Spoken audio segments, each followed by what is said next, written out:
Well, hello, welcome back. I've got some clinical shortcuts for you today.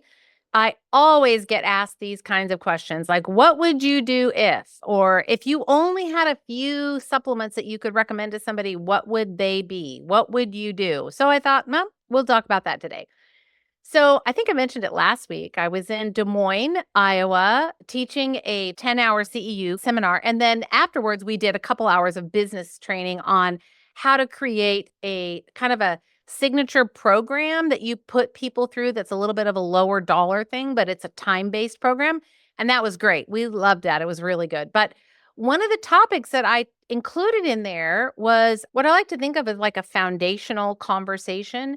Meaning that, in my opinion, there are 5 clinical targets that I think are foundational, that if you didn't know what to do with a patient, this is where you would start. The reason why I get this question all the time is what we talked about a few weeks ago, and that is like about imposter syndrome, right? When we're unsure, the patient comes in and they're react to everything, or they're hesitant, or they're giving you the like hairy eyeball look. Like, do you even know what you're doing? Whatever it is, you're not sure about yourself. They're picking up on that energy. You don't really know what to do because it's a really complex case and you don't really know where to start. So I'm going to break this up to kind of 2 things. One I want to focus on is what are the 5 kind of clinical targets you want to hit as a baseline? And then I'll tell you what I would do as far as like how to support the body in a bigger way. You'll get what I mean in a minute. So there are, again, 5 clinical targets. The first one, if you've listened to me for any amount of time, you know exactly what I'm going to say right now. Always start with fill in the blank, upper digestion. That is always going to be my number one, hands down, no question. And it's kind of getting to the point now where it really truly is for me becoming non negotiable. And what I mean by that is if you ask the patient, do you have any digestive tell me about your digestion. And they'll say, oh, no, it's fine. I'm going to call bull on that. I think they lie.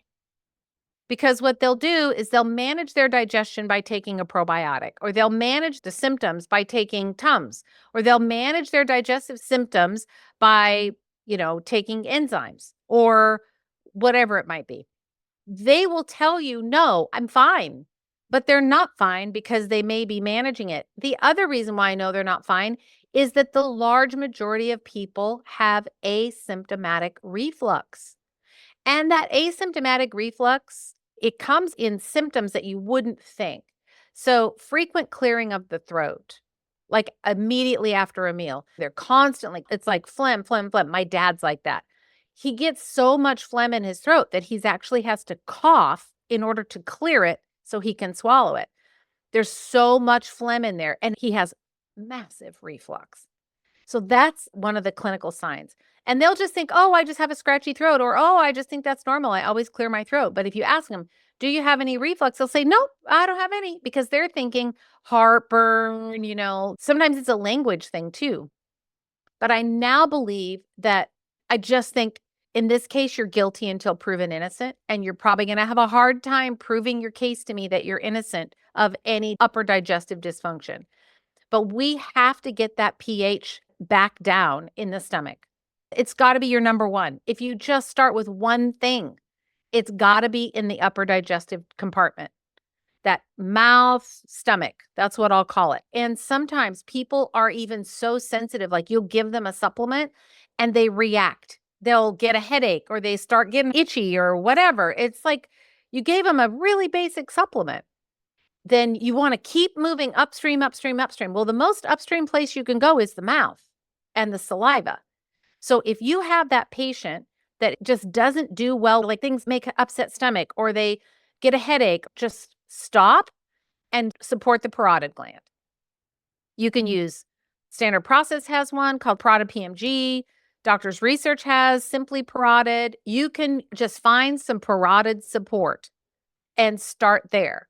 And then add in your upper digestive support if they're really reactive. Otherwise, you can use digestive bitters those bitter herbs. And of those herbs, gentian is my go-to digestive herb. It's easy to find. It's in a lot of different supplements. There are many of them that are good. They're probably wondering why they're getting so much business because I've been talking about it a lot lately.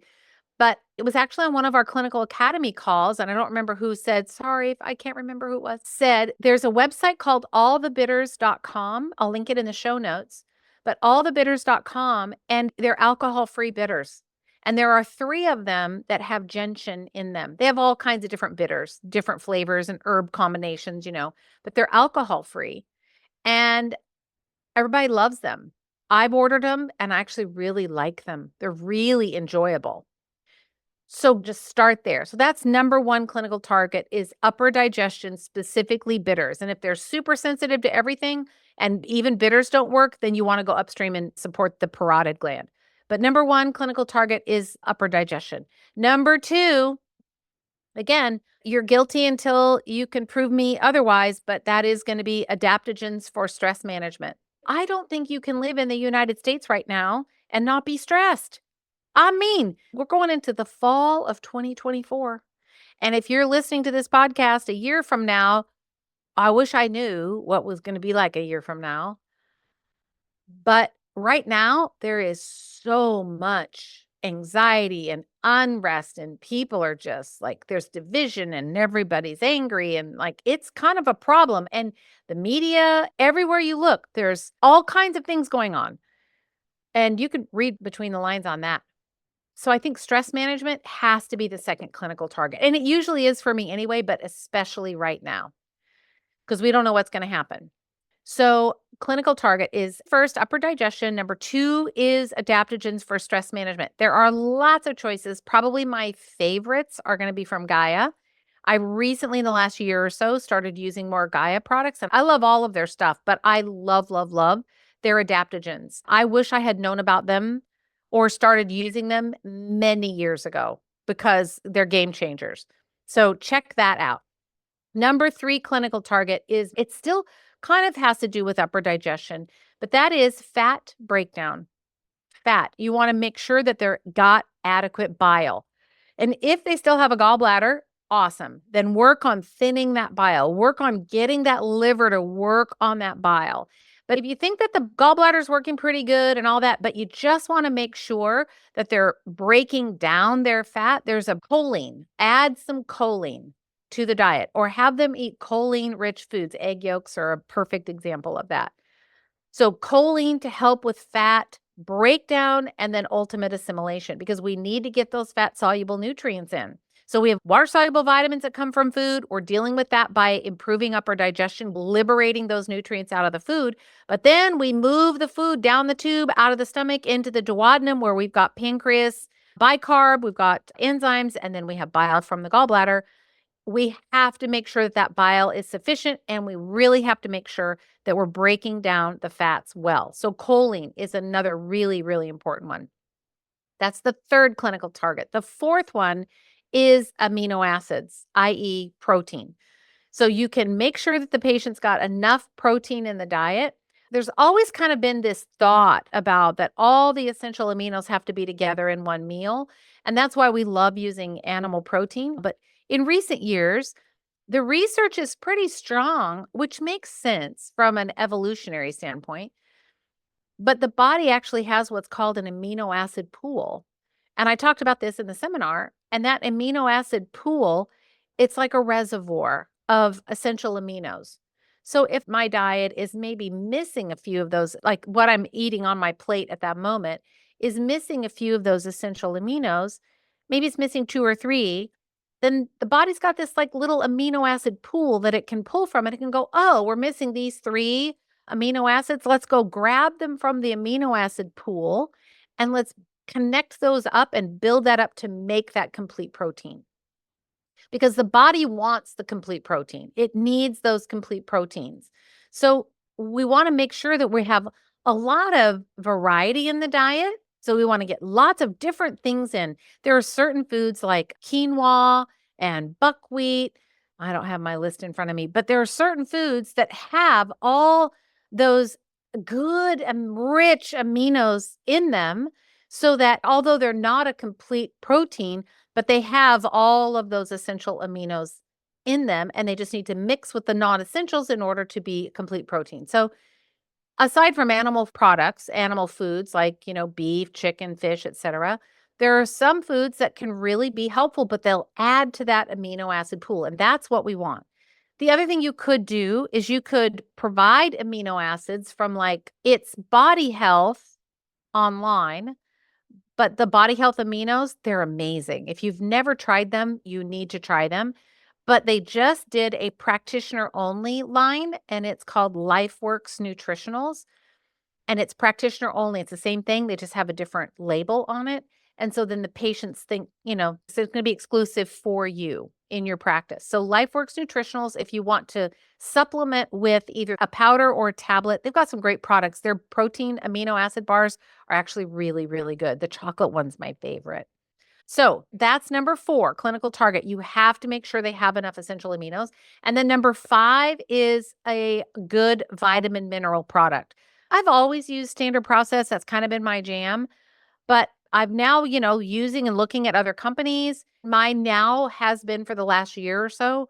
New fave is vitamin mineral from Doctor's Research. If you just had one thing to give them, I think that would be my one. If I could only give them one tablet, if somebody says they only want to take one supplement, it would be that. The reason is because everybody's nutritionally deficient because our diets are so bad. The standard American diet, right? Everybody is nutritionally deficient. And the vitamin mineral product has literally everything in it you could ever want. Doesn't have calcium and magnesium just because it's too big to fit into a tablet. But I don't know if you're eating good greens, you may not need to supplement with that. But that's, your call as a clinician. But I think that vitamin mineral, it is a winner. You give just that to a patient and they're going to feel better. That's the only thing you do. They're going to feel better.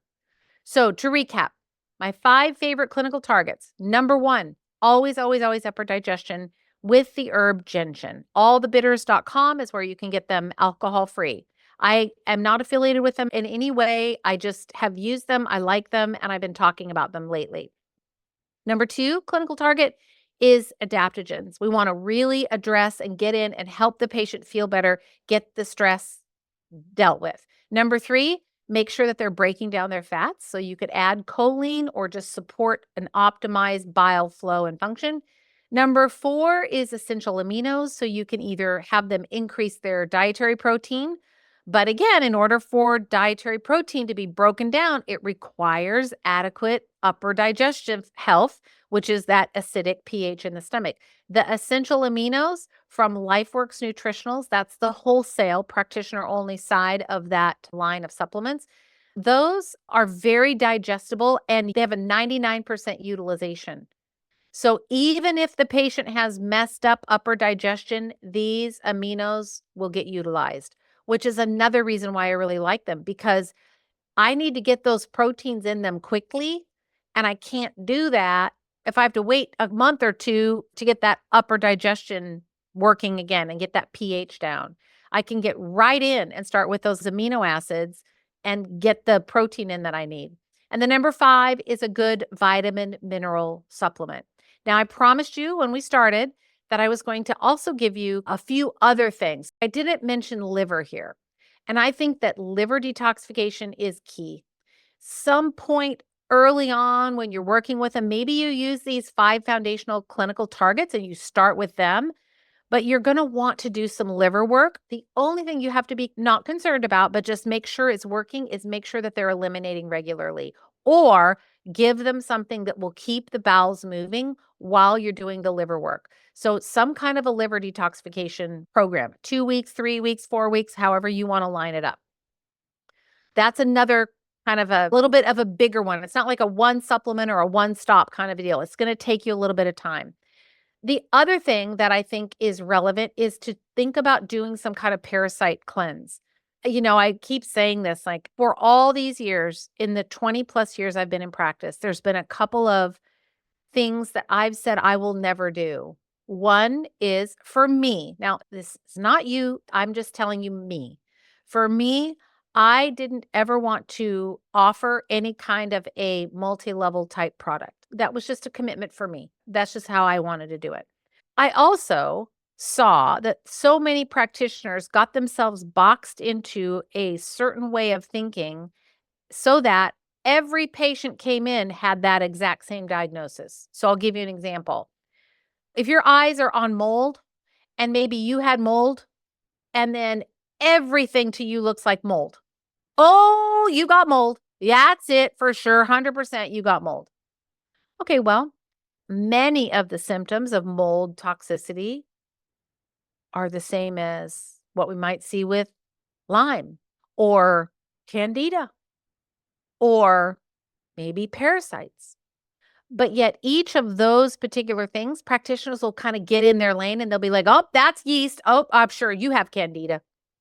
Oh, for sure. You have Lyme. Oh, you don't even have to have tick. You got a stealth pathogen. You've got a parasite. It's parasites. And I see it sometimes in my Facebook community. I can kind of spot the practitioners that will, pop in and out. They're not always consistent in the group. They're not always contributing, but they'll pop in and out and they always have the same thing to say. That's Lyme or that's mold every time. I think, wait a minute. I mean, what are the chances of that coincidence happening? Literally everybody that you see has mold, or every single person you see has the same exact thing. So I said I was never going to be that person. I was going to always keep an open mind, and I was always going to try and use my brain to try and uncover it, or tests, or if you're a muscle tester, fine. But lately, especially I think after COVID, I had a new appreciation and a new understanding about the role that parasites are playing in our human health. And so if you're listening and you're like, I knew it, I could have told you that. Okay, no judgment. This is a judgment-free zone. Look, I'm just being vulnerable, so don't shoot the messenger over here. I'm just telling you, it's not that I discounted it before. If you'd asked me this 2 or 3 years ago, I would have said I don't always include parasite work like with black walnut or cloves or, artemisinin or something like that. I wouldn't necessarily include that in a kind of an overarching protocol with a patient. But now, in addition to these 5 key clinical targets, liver detoxification was always in there for me somewhere. But now I'm also adding in parasites because I do think that just like everybody's probably got an upper digestive issue and everybody probably has a stress management issue and everyone probably has a nutrient deficiency going on because of poor diet historically, I think I have to put parasites in that category. I know. You might be one that already knew it, and I'm good on you. I'm just coming to the party from a different lens. I think I just pushed against it because I saw so much abuse, what I termed, loosely saying abuse, but like putting everybody in that box. I didn't want to be that way. But now I'm really seeing the value of that. And it's been since we've kind of pulled through and out of now COVID. So those are the only 2 things that I would say are kind of big deals. Like you really want to make sure you're addressing the liver at some point, and then you really need to make sure that you're getting a good, structured parasite type cleanse in there as well. So, long podcast today. Sorry, friends, but I'm not sorry because I do love giving you this kind of information. And aside from helping you build business that scales, one that grows, one that makes you happy, gives you an income that you can be super proud of, and serves your patients in a very effective way, that's what I love. But I also love helping you with the clinical as well. So, I hope you love this. Go out, make the world a better place, take care of your patients, and don't forget, if you need that extra help in your business or in your clinical learning, you can go find both on my website at rondanelson.com. Take care, friends. See you next week.